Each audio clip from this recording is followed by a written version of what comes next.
Yes, guys, how you doing? It is SpursRelated here, back again every week on your channel with the weekly podcast. And as you guys can see, we've got a very special guest back on the channel. It's been a few months, hasn't it, George? But welcome on back. Yep. Thanks for joining us. No, I appreciate it. Thanks for having me on. Yeah. Also, we got Joe. Joe? You've been absent for a little while. I thought maybe the viewers thought you'd gone somewhere else, but tell us about how you've been as well, Joe. Bit of a sabbatical, but just been living the grind, mate. Back to make an appearance at the right time, apparently, or the wrong time for Spurs. Yeah, correct me if I'm wrong. I think that one of the last times you came on, you predicted Arsenal will finish above Tottenham, and you rustled pretty much our whole 60,000 fans on Instagram, which was interesting. Yeah, it's been a bit of a whirlwind, but I mean, it's evened out a little bit now, and it's going to be interesting for the next, few months. So. Great stuff. And Andre, as always, welcome on in. How you doing? Good. Glad to be here again. Good man.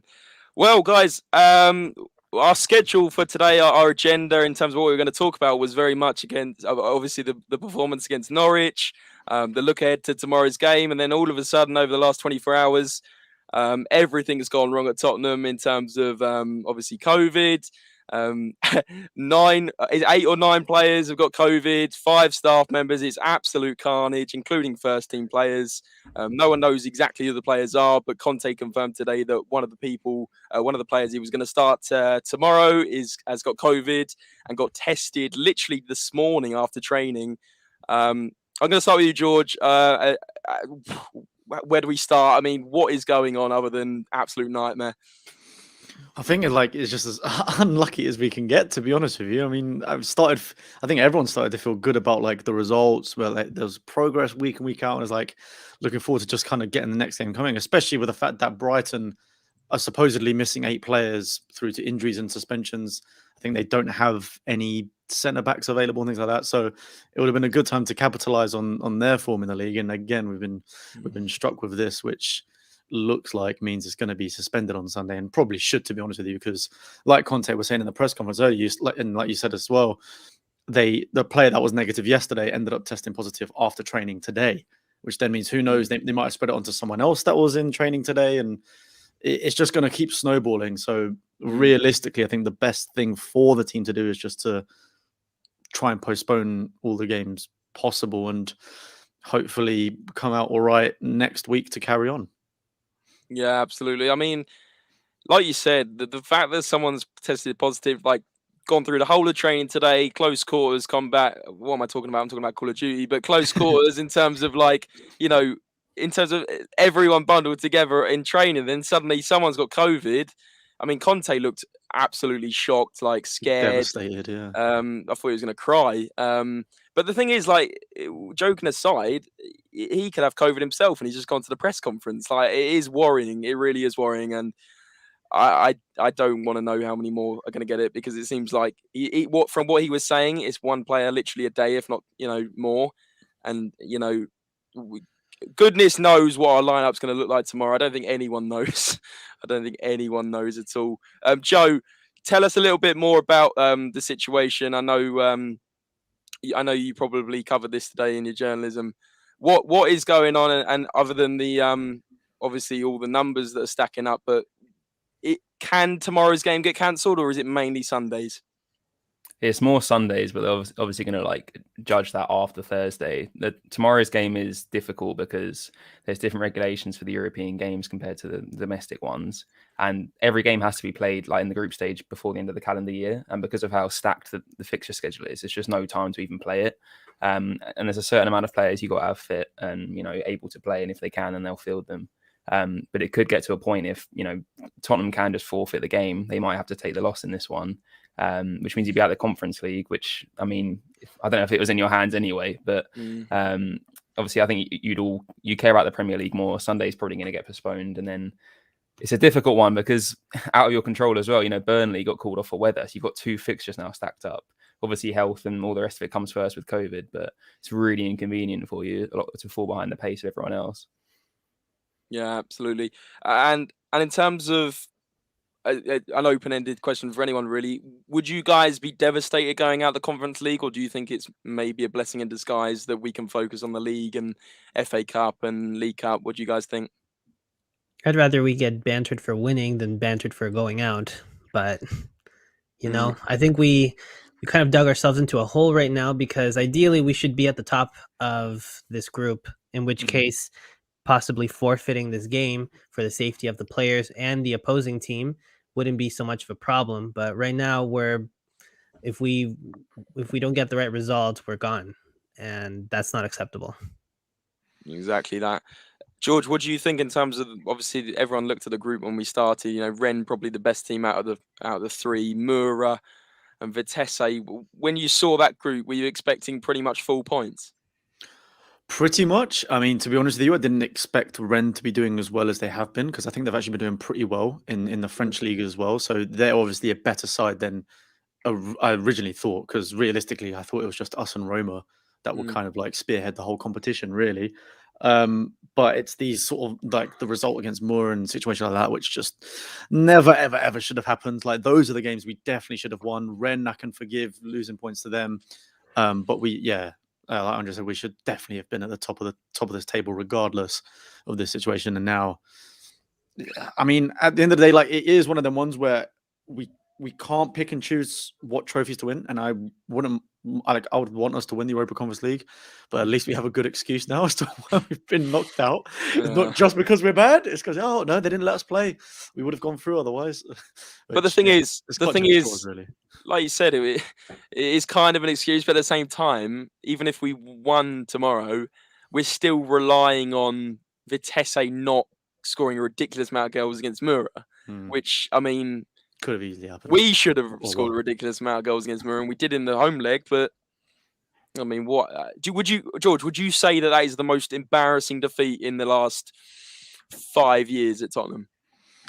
I think the one in the Europa League last season was worse. Only because with this one, obviously you're not fielding a first team to begin with, and this, that, and the other. So there's almost a little bit of leeway of like, right, we have not put our strongest team out. Whereas that loss at the exit last season was, I think, the most embarrassing thing I've seen from Spurs. Like we should have easily breezed past them given the lead we had. And it was the first team pretty much that gave it up. So I think that one's worse.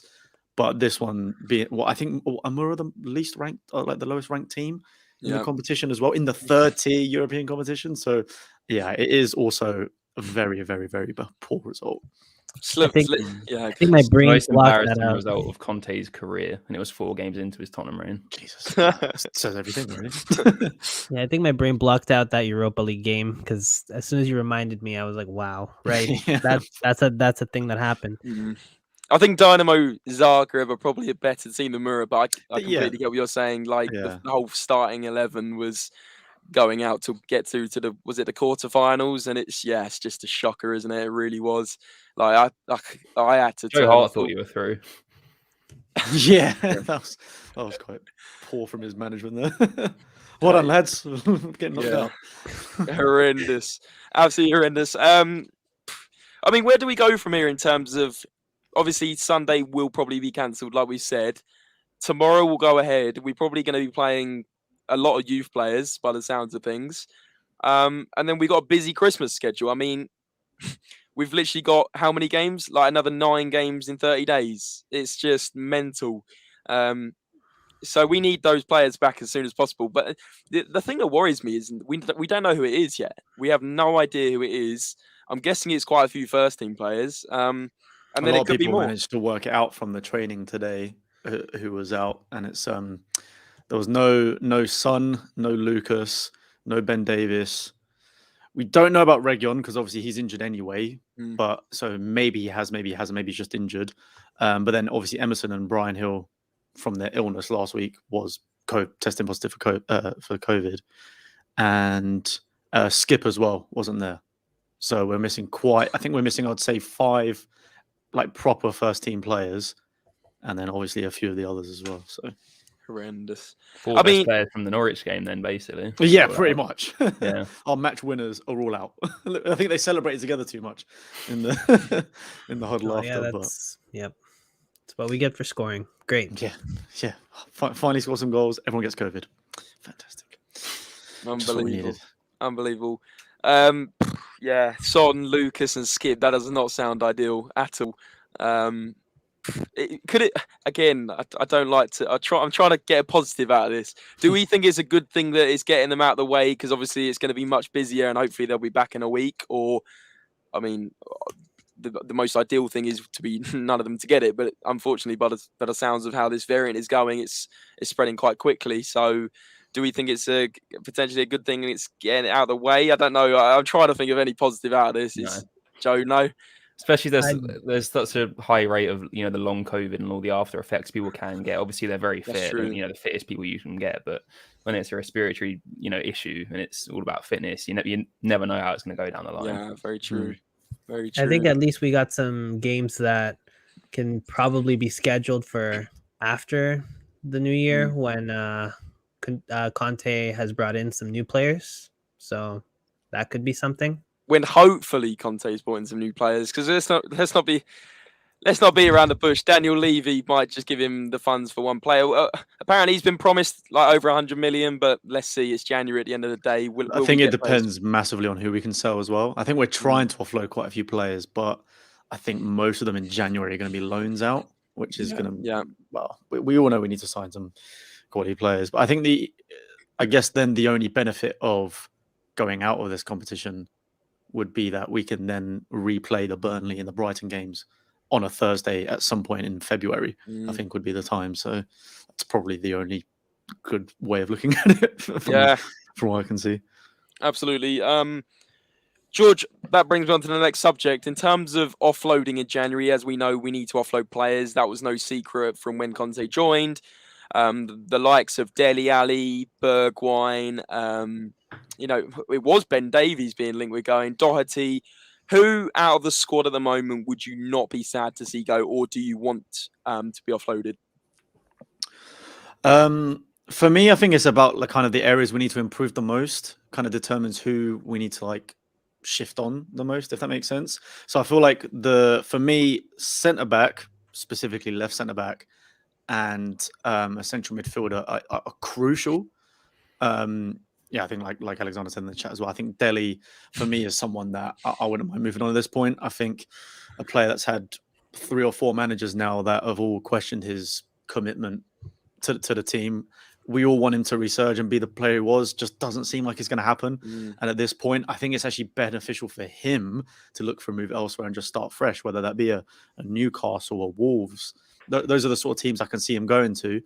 And if that's like a loan with an option to buy or obligation to buy at the end of the season, I think that's probably the best thing for him. It frees up a spot in midfield, an area that we need to improve on.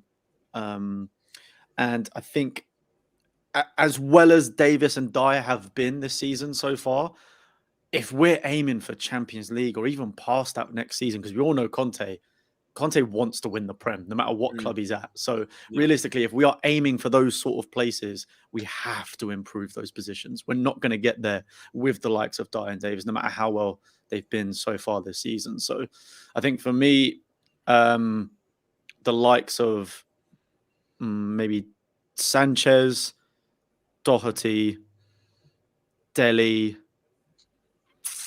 and probably Bergwijn will probably have to move on in January. I like Bergwijn, but he doesn't offer enough for what was kind of promised of him at the moment. And there's some serious interest from Ajax by the looks of things.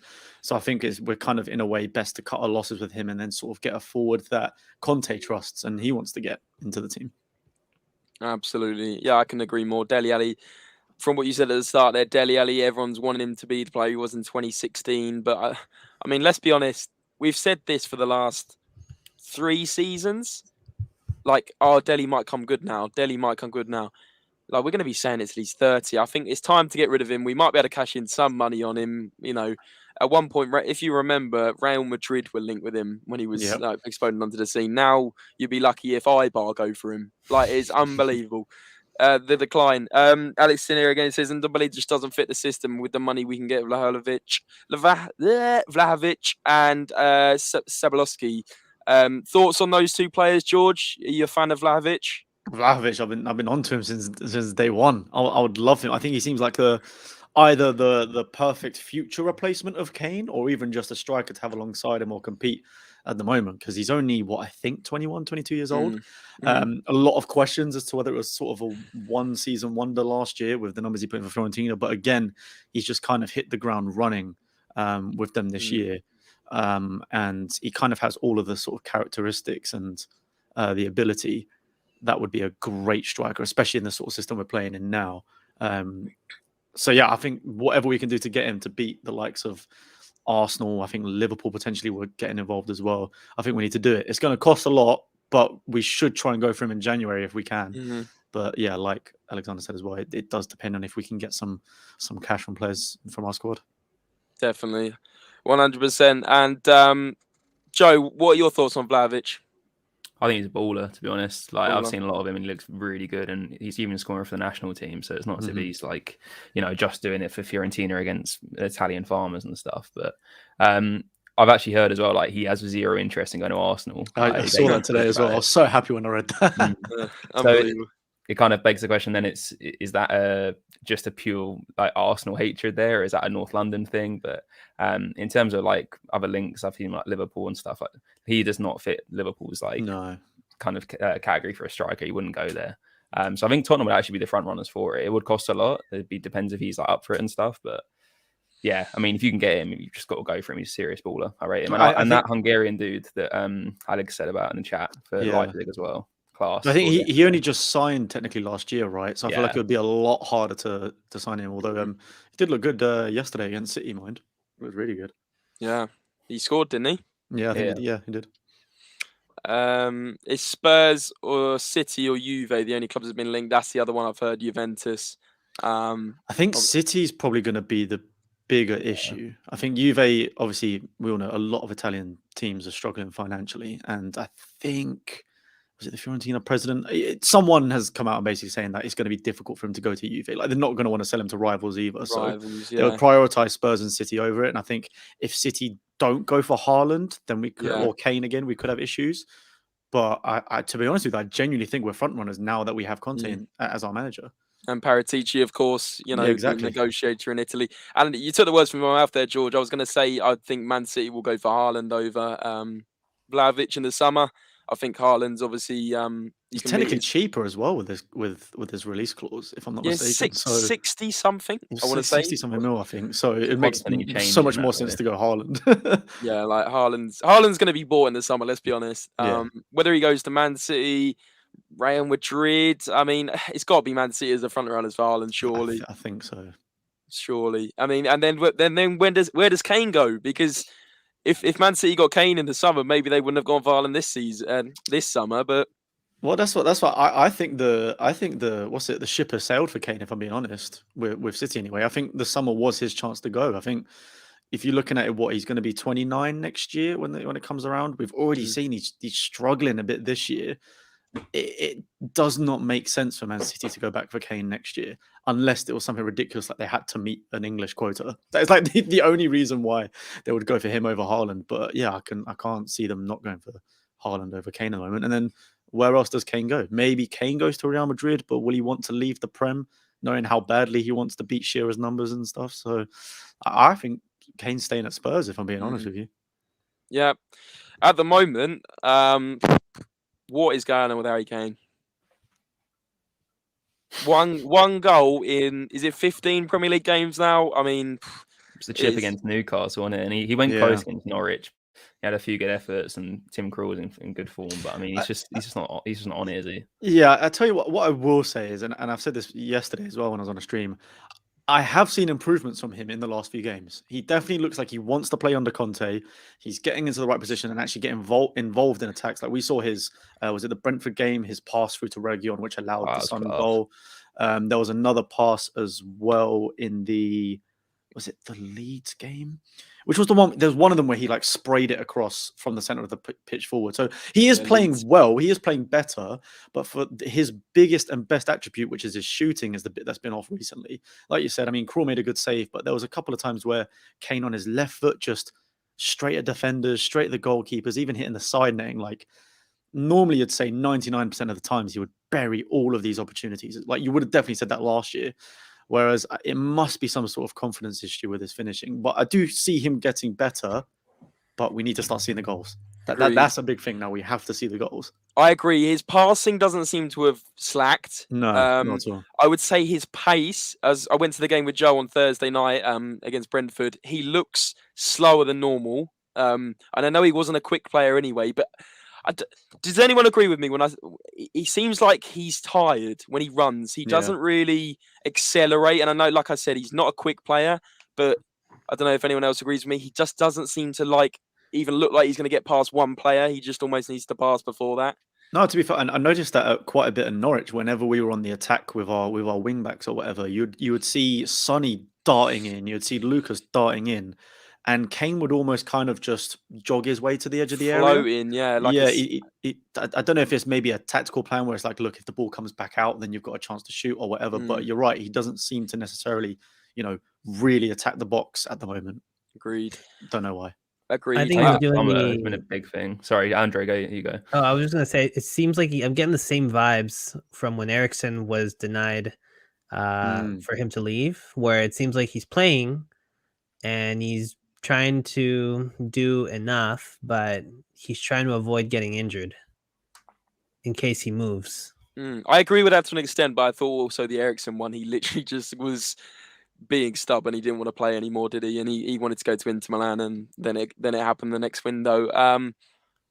Yeah, I don't know with Kane. It's a weird one. I feel like he's going to transform into a centre attacking mid very soon, if not already. Like doing a Wayne Rooney. Exactly. That's what me and Joe were saying. And by the way, that pass was unbelievable. That against Brentford, it was like a half volley, sprayed it across the pitch, wasn't it? It was brilliant. But I don't know what you do with Kane. If someone offered the money, like say 80, 90 million, if that in January, would you take it, guys? Not in January. I'd say maybe the summer if we have a very adequate replacement in Vlahovic already lined up, like already in the club. I just can't. We absolutely, the one thing we cannot do, no matter what his form is, like we cannot sell Kane without the replacement already being at the club. Like, because that would be a travesty. Then we'd start panic buying. People know we'd have money, so it will end up in a disaster if we do that. Agreed. And then we also, if we sell Kane before getting in the replacement, we have no striker at the club. Just put Dane Scarlett.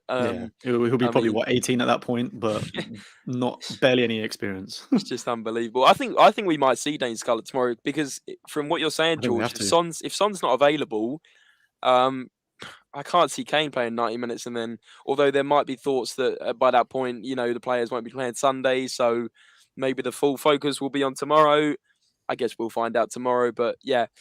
Let's move on to the Norwich game. George, were you there? You were there, weren't you, on Sunday? Yeah, I was there. What was the atmosphere like at the stadium?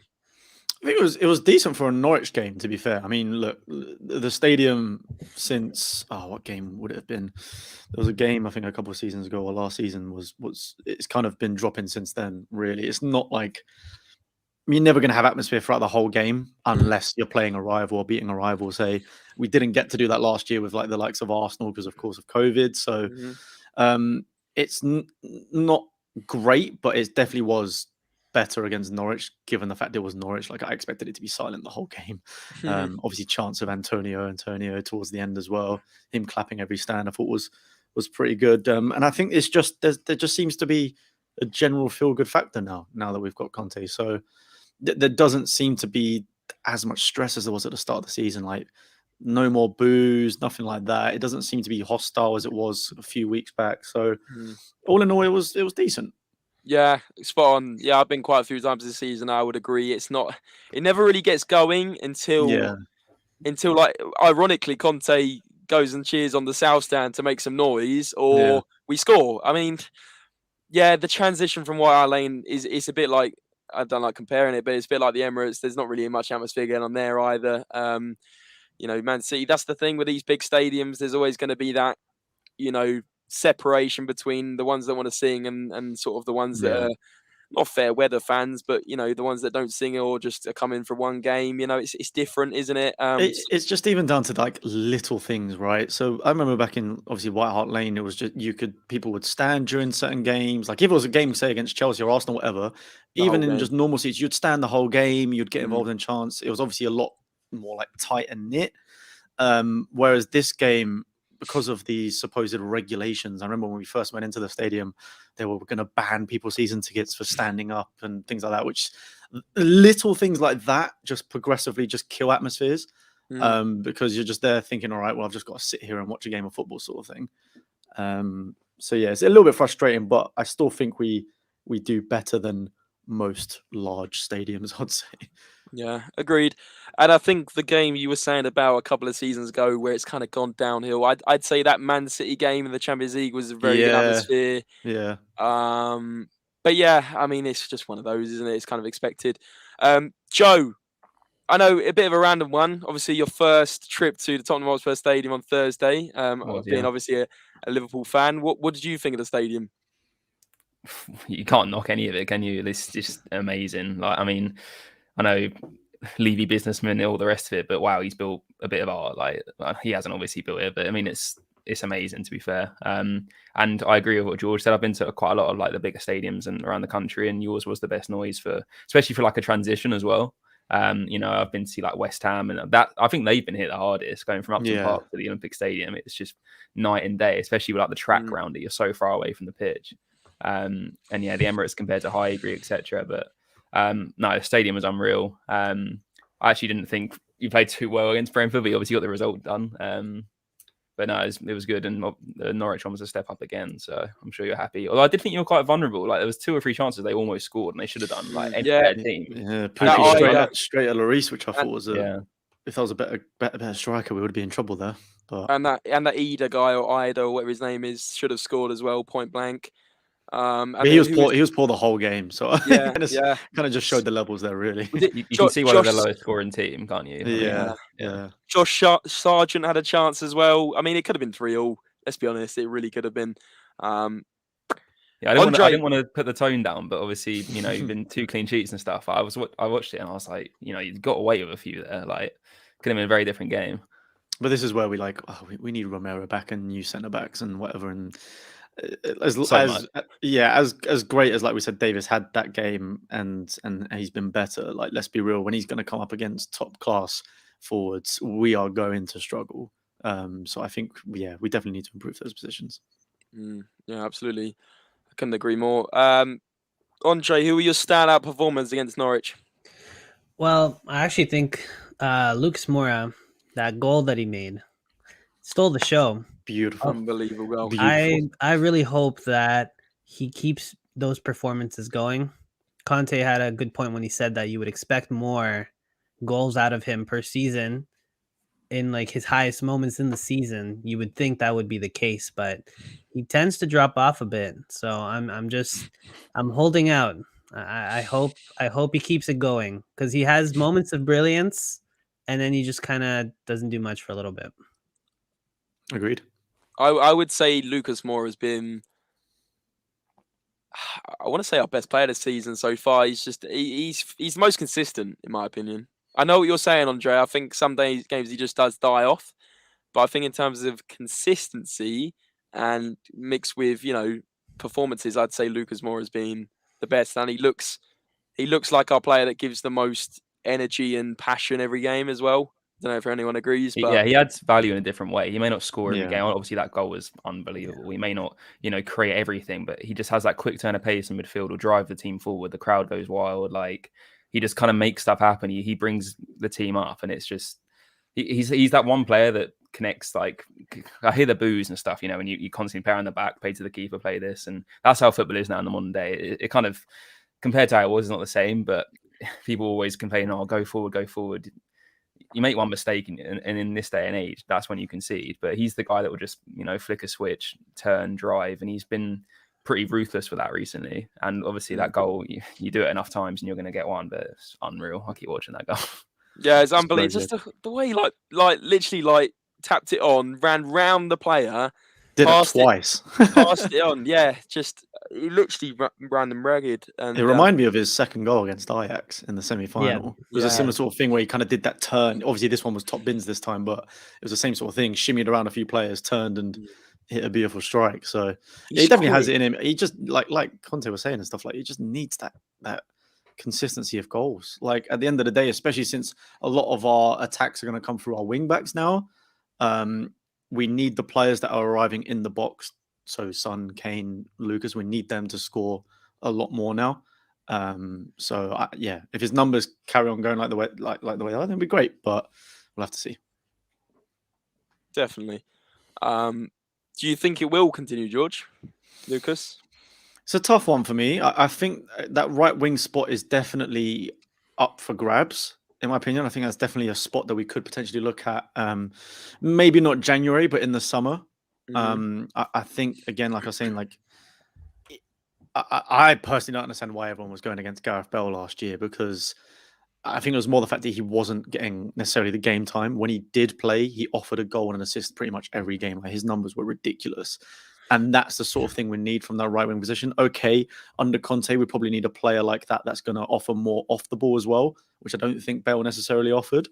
But if we can get a player like that you can really count on, like Sonny does from the left-hand side, to get those goals week in, week out, I think that's going to be crucial to actually having a proper chance at, getting Champions League again, maybe the Prem next year. We all know that's what Conte wants to do. So it's an important position to look at. And I think Lucas has the ability to do so. But yeah, it's just been too many times he goes missing in a few other games throughout the season. Would you take Bale back? I've heard reports. I'd happily take Bale back all day. He's out of contract at the end of the season. I've heard of a few rumours that Tottenham are happy to have him back, but they it needs to go via Conte first. Yeah, ideally, I'd want us to obviously sign like a long-term solution to that spot. But at the end of the day, Conte's not exactly a long-term manager either. So if he believes that Bale obviously still has the ability, can still stay fit and bag goals and assists every single game, then it seems stupid to pass up the opportunity on a free for Bale. Plus, I kind of feel sorry for the fans that we barely got to see him at the Spurs stadium when he came back. We had 2 games there with 2,000 fans. I think he was. But because this is my hot take. I think he didn't get that many minutes because Mourinho didn't want him getting injured. He started getting minutes in Real Madrid again, and he got injured. So it is true. That is the main worry with him, of course. So there's obviously, we've seen a lot of reports of like Ousmane Dembele. That's another player. For me personally, I don't think makes too much sense. I think he had one stellar season at Borussia Dortmund, got his massive move to Barca, and has been massively injury ridden since then. So I think if people are turning up their noses to Bale, but then want Ousmane Dembele, are kind of being a little bit contradictory, because it's just the same player 10 years apart. Do you know what I mean? And Dembele has less goals and assist opportunities. So I don't know. I think there's probably better options out there. Yeah, but apart from the injury prone factor of it, do you think Ousmane Dembele is almost in the wrong team at Barcelona? Because obviously Dortmund are very much, counter-attack, fast-paced. Barcelona are sort of tiki-taka, pass the ball around slowly. Do you think Ousmane Dembele doesn't suit Barcelona and maybe he would suit Tottenham better? I do think don't get me wrong, I do think he is a good player, and I did really like him a lot when he was at Dortmund. But I don't know, I keep getting flashbacks of that opportunity he missed at the end of the Liverpool game in the first leg. I don't. When it was basically one-on-one. Like, you have to bury those opportunities, and that would have completely killed the fixture off, and obviously comeback probably wouldn't have happened because of it in the next game. So I personally don't know. Like, I think it's so easy to say like, oh, what without the injuries and stuff, but the matter of fact is he hasn't been able to play as much because of it. So it's really hard to tell if he actually is good enough to then sign and come in. I would personally rather look at players maybe like Nkunku, players that play potentially right wing. If we go to 3-4-1-2, whatever you want to call it, he could play attacking mid, which I think is primarily his best position. And again, still young, offering a lot of good numbers. I think we're better off targeting those sort of players, if I'm being honest. Yeah, I think Nkunku is actually one that's probably a bit underrated, actually. I mean, if you guys remember, he scored a hat-trick in the Champions League in it was a mental game, wasn't it? It was like 6-3 against City, but he scored a hat-trick. And I mean, scoring a hat-trick at the Etihad's not an easy feat. So I'm not going off just that, performance. He's obviously a good player, and I think that's a good shout there. Yeah, who else would you go for, George, in January? January, I would like us to sort of target the top players in Italy, because I think that there's a lot of very good players in that league that, like I mentioned before, a lot of finance issues with a lot of the clubs could potentially snap up some good players. Whether we go to Inter and try and get De Vrij, I don't really know how to pronounce it properly. Right, But yeah, I think you're right. De Yeah. Vrij, yeah. I think he, even though he's 29, I think that's kind of what we need, to be honest with you. I think obviously we know our transfer policy tends to be buy young so that we can sell in the future. But at the end of the day, like, we need to fix issues right now. Yeah, And I not think in we've 2 already years. signed a couple of young players. We can already sign young players. Say we do sign Vlahovic, etc. But we still, like, especially at centre back, that is such a crucial role. You need experienced leaders in that position. We don't have Romero it. already seems to have that leadership characteristics, but again, he's only 24. So if we can get a proper centre back that's sort of in their prime right now, that can seriously lift this team. So I think aiming for someone like De Vrij is probably our best option, really, in January. Agreed. De Vrij, Skriniar is another name Skriniar floating potentially, about. yeah. If you're looking at younger options, I would say probably Sven Botman is probably one of the better centre backs, but again, extremely young, so hard to predict how they'd be in the Prem. But Bastoni is Brozovic is another out of name going contract around. as well in the Yep. summer from Inter. I think that's the Brozovic- one that's going way under the radar. Centre mid though. I know. Obviously, not the same position. I'm just saying from Inter, he's just class. yeah, there's a lot. I mean, there's that right wing position, like Zaniolo as well from Roma. Yeah. I think a lot of people talking about he's a good player. So there's a lot of potential options in Italy, and I think we can who knows it better than Paratici and Kante? Exactly, Let's it be makes real, sense. so It makes makes exactly sense. And Finn's in here saying factos. Guys, we got some questions in. We asked on SpursRelated Instagram. George, I'm going to start with you on this one, and we've kind of mentioned it already. Ledion_Tachi says, what are your thoughts on Kante and his passion? I love it. I love seeing it on the touchline every single week. And the thing is, the most important thing for me is that he's actually instructing the players like for 90 minutes of the game, and it's not even just the players on the ball. Like, I remember seeing it against Norwich yesterday. Like, he would try and tell like Davis to pass out to Region or whoever it may have been, Sessegnon, really quickly. But then he's straight away looking at Højbjerg, telling, "All right, you need to come in now." Like, he's the passion is what is driving the team, and our players right now need that guidance and need that passion because, like we've said before, a lot of them aren't good enough individually. We know that. But if we've got a seriously good manager like he is, feeding that passion and the instructions throughout the game, it's going to help them so much. And it's better than what we had before when Nuno was just kind of standing there, not looking like he was doing anything really. So he didn't want to be there, does he? He did not want to be. He just stood there with his arms folded, like not really caring.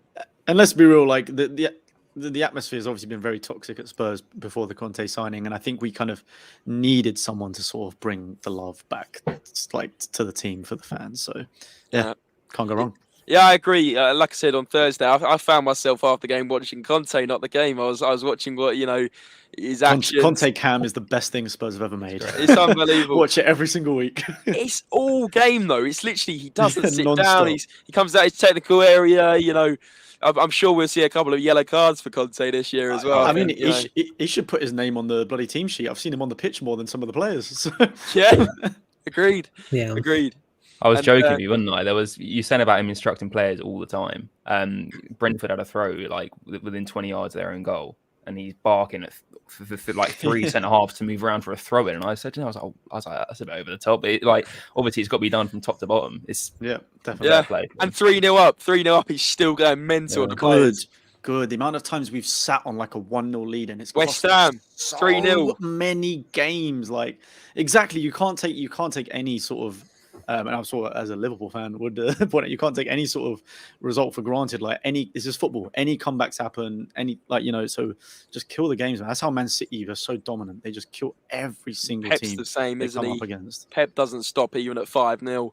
Yeah. Even though they were through on top of the league yesterday, you saw how fuming he was that they lost the game against RB Leipzig. Like, he knows, to get his team in that right mentality, you have to just win and dominate every single game, no matter what the scoreline is. And I think it can only be good for the players. Absolutely. Man City Arsenal at the start of the year, I think it was 5-0 Man City or 4-0, and he was still going at them at 4-0 like all the time.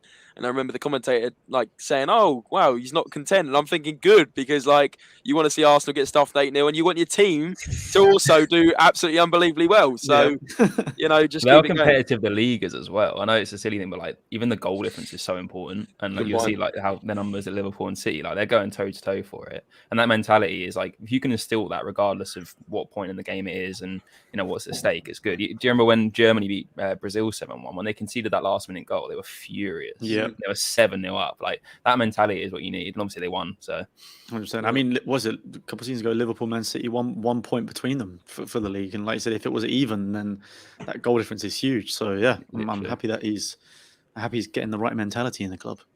Agreed. Yeah, I think that passion, I think it reflects on the fans too. He's trying to teach the fans to be passionate again, because I know for a fact that the fans were done at one point. They were Definitely booing Nuno even when the loss was not really his fault. All the fans were done. I was watching games going like, if we scored, I wasn't that happy because I just had a feeling, and then sometimes that feeling was true and we'd lose still. But I'm starting to get that feeling again. I'm starting to be excited to watch Spurs play. And, when they start scoring, even if we're losing maybe 1-0, I'm like, no, we can still come back. And Kante's bringing that out because I see him and I see how passionate he is. And it almost feels weird. And I hated the fact that it felt weird to see him be so passionate over a win and I wasn't feeling it. I think he was being bantered in which game was it? The Leeds game, I think, where we won. We won. People were like, "Oh, the guy's acting like he just won the league." I'm like, "No, but we should all be happy to win, not take it for granted." So no, exactly. I'm so happy that he is teaching everyone and the fans to be passionate again.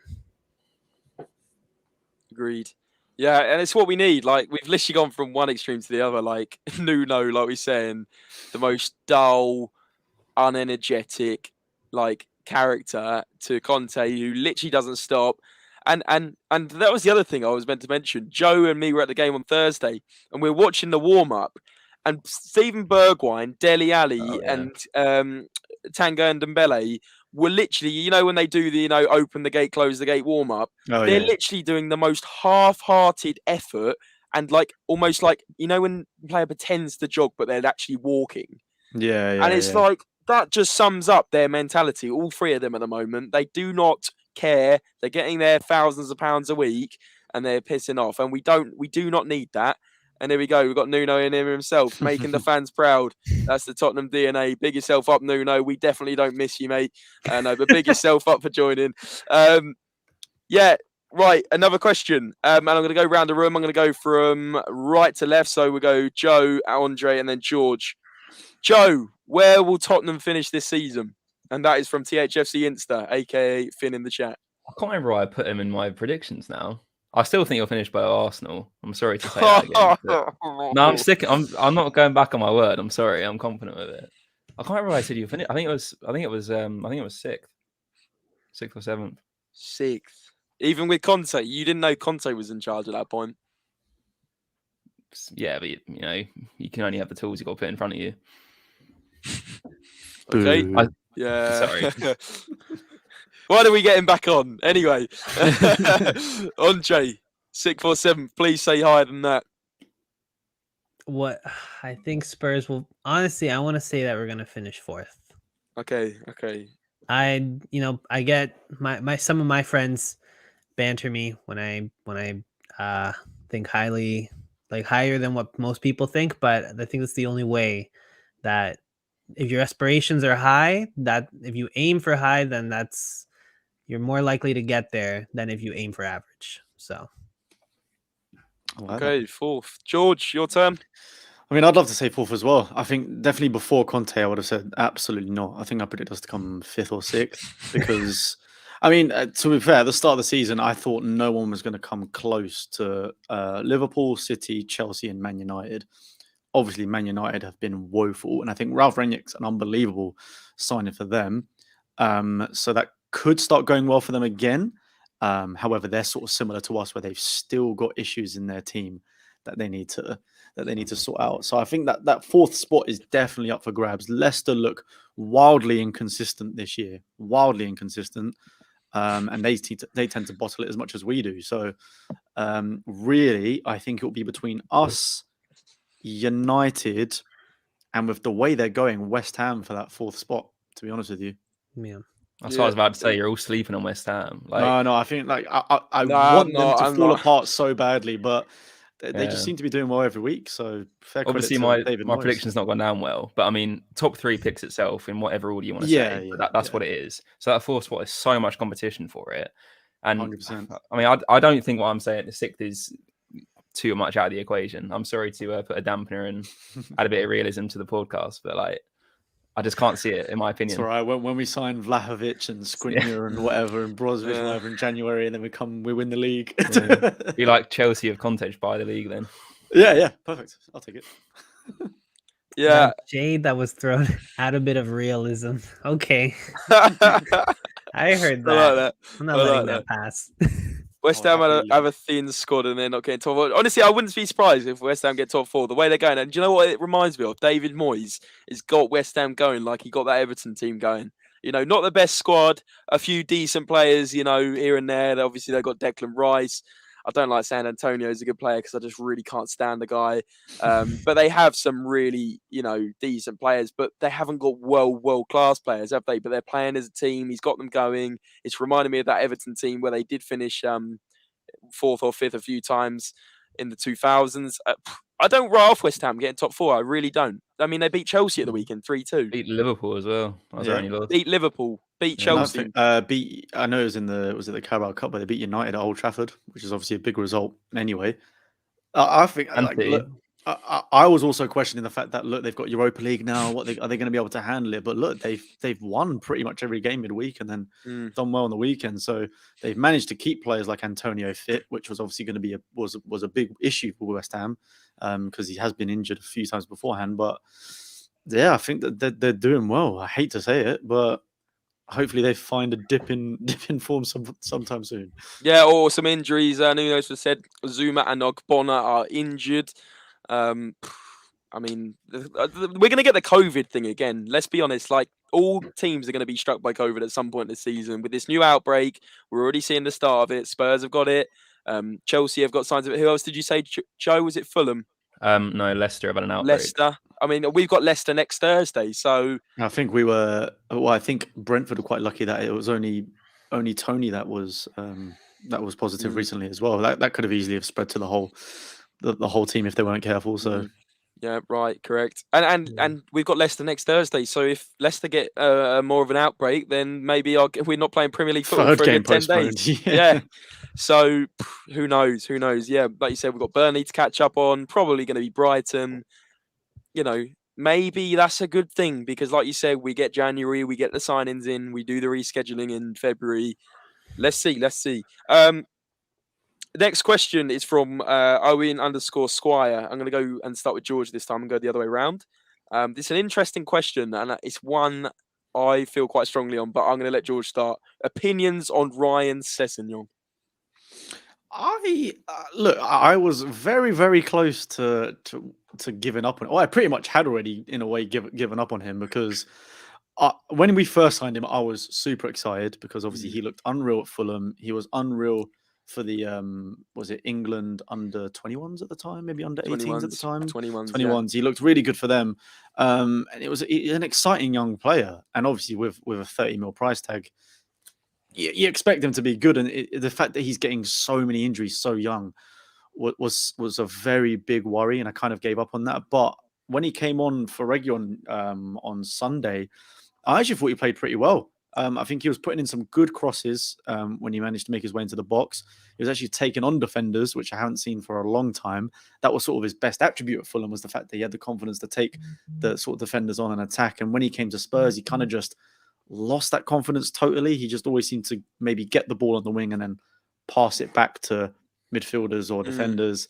And as well, we didn't really work out his best position at the time because, of course, we were playing like a 4-2-3-1 and whatnot under like Poch and then Mourinho and so on and so forth. Whereas now he can play his naturally favoured position at left wing back. So I think as long as he can stay fit, he's a good player to have. Potentially push Region for that spot in the team. But I think he just needs to get, the minutes now and hopefully improve his game. I think that's a fair reflection. But did the red card in the Conference League not really irritate you in terms of, It did. you know, he got his chance. I know you briefly mentioned, but he got his chance, and then he kind of blew it. I mean, and it's two ridiculously stupid yellow cards. Yeah, I mean, my tweet backfired at the time when I was like, "Oh, I'm so Ah, excited to see him get his start," and then obviously red no. card in the first 20 minutes, whatever it was. I think that was more like the immaturity kind of showing in him, like the lack of game time. He didn't, still very young. Just two stupid decisions to make tackles when it just wasn't necessary. So, Agreed. yeah, it's all stuff that needs ironing out. But with game time, those sort of things will naturally weed their way out of him. So, Yeah, we'll see. We'll see. he's very young as well still, like you said. Yeah, exactly. Hopefully that inexperience goes. Andre, anything to add, or do you agree? I agree. I also think that from the get-go, when we got him, it was the same issue I had with Doherty, where we're playing with four at the back, but we're getting these wing backs who played in a back five. And it really, I didn't understand how people were surprised that they weren't playing as well when they weren't playing in the same position they were excelling. So I'm curious to see where Sessegnon goes now that he's playing in the position that he played so well in when we first bought him. I think it's starting to show. I knew he was good in the attacking because he was able to score against Bayern a few years ago. Mm-hmm. I just think that having him as a left back when he was clearly excelling as a left wing back really concerned me as to how people didn't see why he wasn't performing as well. Then on top of that, since he's young and he's not getting game time, the confidence goes down, and everyone knows that for young players especially, mentality is pretty brittle, and confidence can go down really quickly and affect you a lot. So I don't know. I'm still excited to see how he goes. I think it was a good that Kante gave him another chance, albeit because Reguilon was injured. But I'm glad that he had no hesitation and brought him on immediately. It's like, okay, go out there, show me. Here's another chance. Go out there and show me that what happened in the last game was just an off chance, that you just lack of confidence, concentration, in that one moment. Yeah, it was nice to see him, forget about it quite quickly, and like you said, bring him on in the Premier League game. Joe, what are your thoughts on Sessegnon as a player? Do you think he's got a future at Spurs? Definitely. I mean, he's 21. He's still young. Like, he's a young kid, and I think people are so used to seeing these, young stars come through at such a ridiculous age now that he's 21. He's got a whole career ahead of him. People write him off for like a couple of things. I mean, even just speaking from Liverpool, we got Andy Robertson when he was like 24 from Hull after he got relegated. Like, he's still so young and he's got so much to give, so much to prove. I don't think we should write him off. Obviously, in terms of a Tottenham future, that will come. You'll find that out in the next season or so. If you want to play him, if you should load him to another Prem side. Obviously, that's worked with Ollie Skip, similar things like that. But I don't get it when people write players off so young, because as soon as they hit their 20s, people just suddenly think, oh, they're old now, and it's ridiculous. He's he's young. He's got 10 plus years career. 10, 15 years. Yeah, exactly. It's Mbappe and Haaland sort of, poisoning people's minds, thinking that everyone has to be world beaters by the time they turn 20, which is ridiculous. These superhumans that scored tens of goals in the Champions League by the time they were 19. We're talking about the two probably best next generation players, and you're trying to compare normal squad players to that. That's what people do, though. You have this one guy, and everyone's on that same level, and it's just not reality. Like, those players are stars, and they stand out for a reason. Obviously, he's 21. He won Championship Player of the Year. And I think he actually played a lot at left wing for Fulham that season. Yeah, he did. More further forward. But I mean, again, sorry to keep bringing it back. Harvey Elliott's class. They've got a good system there with those kind of players. So I feel like he's got a good basis to build on. And Conte's a good manager for that, especially at wing back. I mean, it's a dream manager for that. Yeah, definitely. And I like the way Klopp does that. I know we're trying to stay on Spurs, but I like the way Klopp does that, where he integrates. I can't even talk tonight. Integrates the players with the first team players, like Harvey Elliott, just given suddenly a chance in the first team, and you've given a couple of those really young players, like 17, 18-year-olds, a chance in the Premier League to have a game with the first team, and it seems to work. And you reap the rewards when you get suddenly young players like look at Joe Gomez now. That's an example. So yeah, I would agree, Sessegnon. I just think it just disappointed me that that red card was so stupid. But hopefully he learns from it, like you said, George. Yeah, he won't do it again. No, he won't do it again. Conte would have definitely said something to him after that as well. So you know full well that's not going to happen. He would have got absolutely rinsed.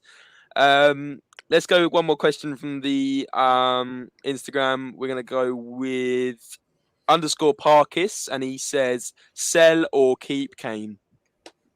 Keep. George. Keep 100%. What, past the summer? I think so. I think doesn't mean we like I was saying before, we still have to get another top quality striker like Vlahovic or whoever it may be at the time. We still have to do that. But at this point, I don't really see how selling Kane will benefit us too much, because I don't think this drop in form is going to last forever. I think Kane's got that world-class ability to sort of pick it up again once he's in the right mental space or whatever it may be. So we still have a world-class striker on our hands. He's not going to go for anywhere near as much as the numbers we were talking about this summer in the coming summer. So I think we're better off keeping on to him and then just signing another class striker to play with him. And then hopefully, with the Kante effect, he actually gets to win his trophy at Spurs that he wants to do. So let's hope so. Let's hope so. Let me everything crossed. Exactly that, George. Let me twist the question slightly. What if Harry Kane only scores, the way he's going, let's say 7 goals this season? Do you still get rid of him?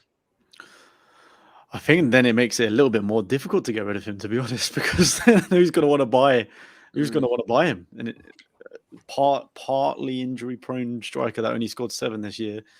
I don't know. Obviously, you've got to be open to it if the right offer comes in. Like in the summer, I didn't want him to leave, but I would have been content if we had the right offer of 150 mil, because then that's the right amount of money to reinvest into the team. So if we can't get the right money for him, then it makes no sense to sell him. If someone makes the right and big enough offer, you've got to, at least start questioning it and thinking, okay, is this the right thing to do for the squad now? Yeah, spot on. Andre, sell or keep? See, this is hard because I personally thought that, I went through the stages in the summer, and I finally accepted that Kane was going to go, and then he didn't go.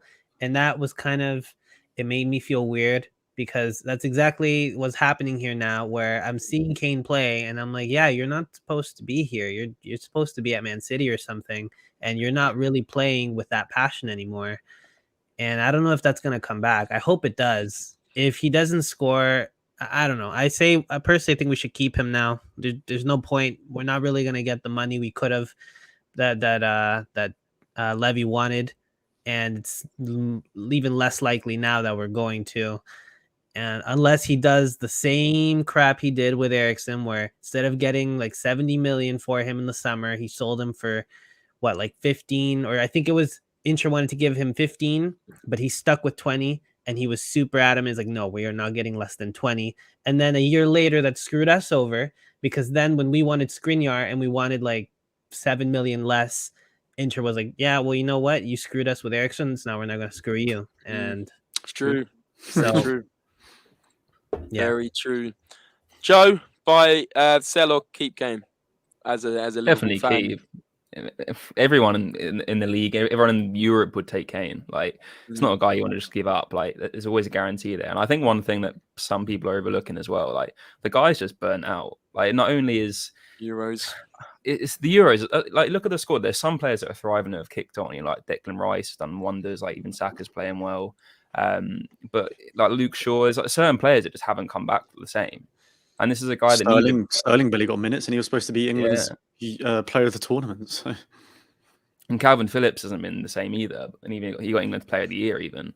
But it's not only is it a physical thing, like he didn't really get a proper pre-season because of that. It's an emotional dump as well. He's got to another final, and it's with England this time, which, no disrespect to Tottenham, like, for your country, has to step above. And he's lost again. Oh well, like, for the type of guy he is, of course, like winning something with England would. Yeah, so he's constantly just dealing with defeat, dealing with this, the last hurdle, the drop. And then when he thinks he's getting the move and he doesn't, like the guy's just rock bottom. So it's going to take him a while. I think the goals will come back, like you're saying about what if he only gets 7? Like he'll definitely surpass that. But the guy's just got to get back like mentally as well as physically. Like he's only human, and that's a lot to take, in my opinion. I think as well, you can see when Nuno was our manager, you can tell his body language was so off. Like you can tell it's just like, because obviously, like he said it numerous amounts of times, he's like, I want to see ambition from the club, and that was obviously just nowhere near an ambitious move. It was like far from it, in fact. So you can tell by that point, and like you said, with all the other factors, he was just fed up. Like that's what I could see from him every single week, and that's what I was saying earlier about him, though, that with Kante, he seems to be improving. He seems to be actually wanting to be playing now, which is a good thing. It's literally just a case of getting those shooting boots back on and getting the goals. I think that's it. I think he's got everything else sort of sorted. Just needs to get those goals flowing now, and I think he'll be back to normal, if I'm being honest. I also think when he scores, he doesn't really, I guess, celebrate the way he used to. He just kind of. When's he scored though, Andre? I was going to say in the conference game. Exactly. I remember he did. It was a really good goal. I just remember he scored it and he just walked it off. He was like, yeah, whatever. It's like the Audi Cup, isn't it? It's miles above his level, though, isn't it? Yes. To be fair though, scoring against Moura, if you're doing the whole fist pump, you gotta. I would give him the benefit of the doubt Carlos there. Vinicius. Although I was just about to say, I actually rated him standing there like that against Marine. Terrible, yeah, terrible. Did it in the Europa League as well early on, and so I kind of rated it in a way, just because it was just funny to watch. I mean, there was literally people in their back garden watching with like cans of beer, and he's just done that in front of like a 9th tier English league team. Like unbelievable. So funny, quick one now. We didn't realize until we played them. As in me and my family, when we went to, when we played Liverpool away a couple years back, when I think Mane ruined Davis when he was playing. I think we ended up losing the game 2-0. Okay. We stayed at an Airbnb, so someone's house, and Marine was the back garden. We were watching a game as we were there. We only realized when we actually ended up playing them, like, oh my god, we stayed there. Yeah, that's unbelievable. That's brilliant. Crumbs, Marine. What a weird game that was. More come on. Morecambe. Bring him back. It's at home. I kind of wish it was away, but it's at home. Yeah. But no, guys, we'll wrap up there. Actually, before we do wrap up, I'm going to go round and ask for everyone's score prediction for tomorrow, because it's going to be the most random guess ever, considering we don't know the score team. So we can go back on this, and if you get it spot on, we'll have to go back and look at it. But George, Moura against an unexplained team. Go ahead. Team Ren. Yeah, I'm still. What did I say? Moura, Crumbs. I meant Ren. I mean, Ren have been good, like really good, to be fair to them. But then also, realistically, I don't even know. Okay, so let's assume Kane's probably going to play if the game goes ahead. Kane will play. He scores in the Europa Conference League, so that's fine.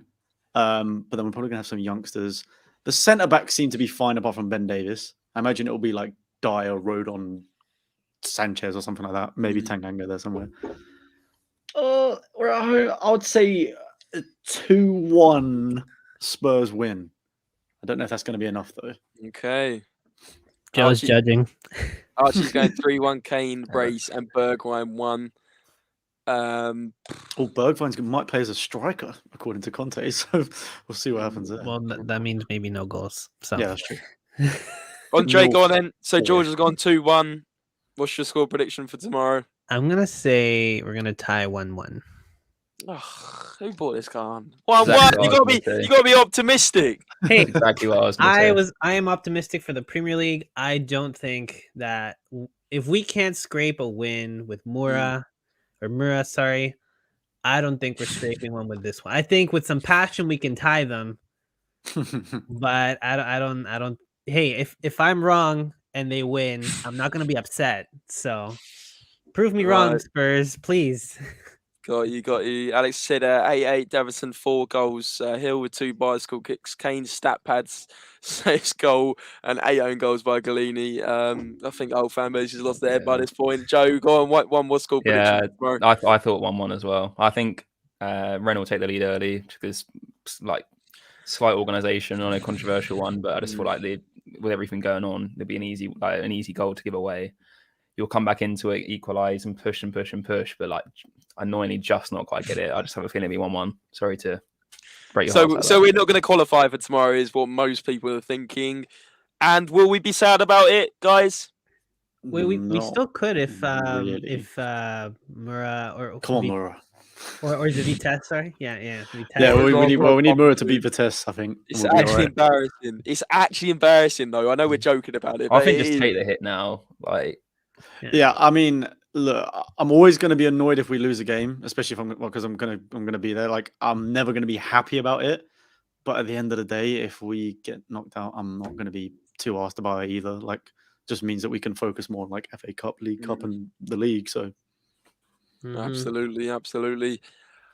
Well, let's just see what happens tomorrow. Who knows what team we're going to be playing. But guys, if you have enjoyed the video, hit a thumbs up. It really helps the channel out. Subscribe if you're new. George, silly question. Where can we find you? What's coming up next on the channel? What's new? Yeah, I mean, it's just George Achillea on all sorts of socials, Instagram, YouTube, etc. Yeah, I mean, at the moment, just doing the vlogs here and there, and hopefully some more stuff coming soon as well. Great. Are you vlogging tomorrow or not? I think I will be. If it's on, I should be vlogging. So, well, especially since we probably won't have Sunday anyway, so I should. I'll be an interesting one to vlog as well. Yeah, well, the atmosphere will be a weird one. Dylan Markandale hat trick, as he makes his do. You joke, but that guy's got 2 player months in the Premier League team. So I would happily have him start tomorrow if he's available. And he probably will. He probably will. You're right. Great stuff, George. Thanks very much for joining us. We really do appreciate it. And yeah, enjoy the game tomorrow if you can. I'll do my best. Nice one, guys. Take care. Cheers, guys. Signing out. Bye-bye.